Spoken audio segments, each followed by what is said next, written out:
Alright boys, this Ravin R9.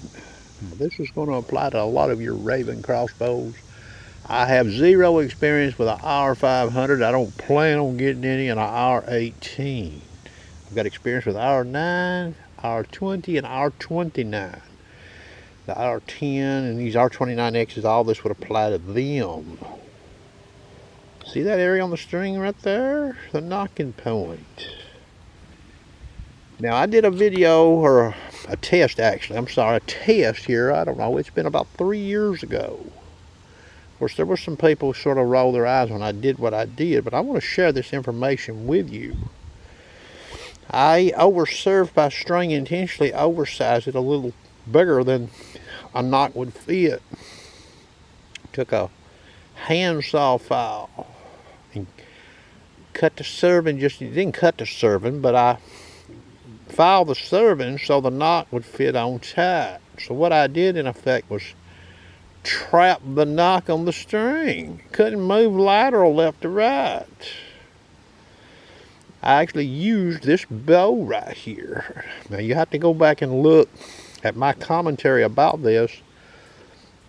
It seems like I may have shot the bow 226 times after I lined the scope up. Never touched the scope. Shot the bow at 80 and 100 yards. And some at 50, some at 40. Most of it was longer distance.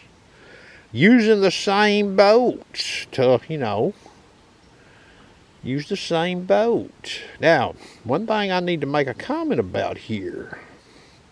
When I set this bow up, I set it up timing it for the center dots when the bow was let down with a 10.5-inch axle to axle. So I didn't time this bow at full cock or nowhere near full cock. And that's sort of important on what I'm going to tell you here. So after I shot this bow all of those times, and this thing was shooting good, boys, you couldn't make it shoot bad at distance, okay? So after I was shooting a bow, what did I start noticing? Now I think I'm telling you right here, it was the left or right side. I believe it was the left side of my knocking point. You could tell where the pressure was being put on that side of the knocking point, meaning that bolt you could tell by the evidence on that serving. So every time this bow was being shot, there was more pressure being put on the left side of that knocking point as we view this string from the rear of this bow. But I had it trapped, okay? But you could still see the pressure point there. Now, this bow does not have perfectly matched limbs. I'd say there's few bows that do. I mean, I guess you could, if you had about 50 limbs and you sit there and you kept playing with them, you could find you a perfectly matched set. So here's the question. I haven't done it and I can't prove it. Wonder if I would have timed this bow, instead of timing it in the dots on these cams with the bow let down, wonder if I would have timed this bow at full cock. And then when the bow's let down, it wouldn't matter where it's at in these dots. Like right now, it's actually timed at full cock. If I would have shot the bow like that 226 times, would I have seen that pressure point on that left side of that serving like I did previously? I dare say we wouldn't see it. Now, where I'm going with this is this actually, remember, that bolt was trying to shift and I had it trapped.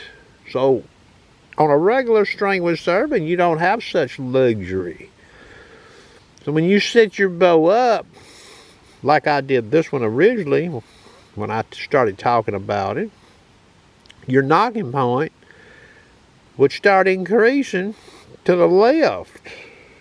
So when the bow would go off, this would even be assuming that the arrow, the bolt is going to the same place each time, except with progressive shots, it's shifting slightly left. You keep shooting it and you're going to be farther to the left. Now the question is will it go to the same place every time? Well, I doubt it. So you folks out there with these Ravin bows, you know, you can set one of these bows up looking at those dots and those cables. But mismatched limbs, you know, that's not your solution for a long-term good knocking point on this bow. You'll find yourself chasing yourself, adjusting your scope. And then you may shoot one or two good shots, and then it's shooting on the other side. You're like, oh, what's going on here? Okay? Remember the old Ravin, the R9 and the R29, the R20, R10, they don't have rails on them, okay? No rails. So that knocking point right there is your key to accuracy. Anybody that wants to go any good shot with a crossbow, wants to set one of these bows up for extreme accuracy, the way I set that serving up by oversizing it is the only way for long-term shooting. You're not going to probably shoot any of these bows on a regular, you know, on a factory or aftermarket set of cables and strings. You're not going to shoot them 226 times and never touch the scope and have a good knocking point. Law of averages says it will never happen.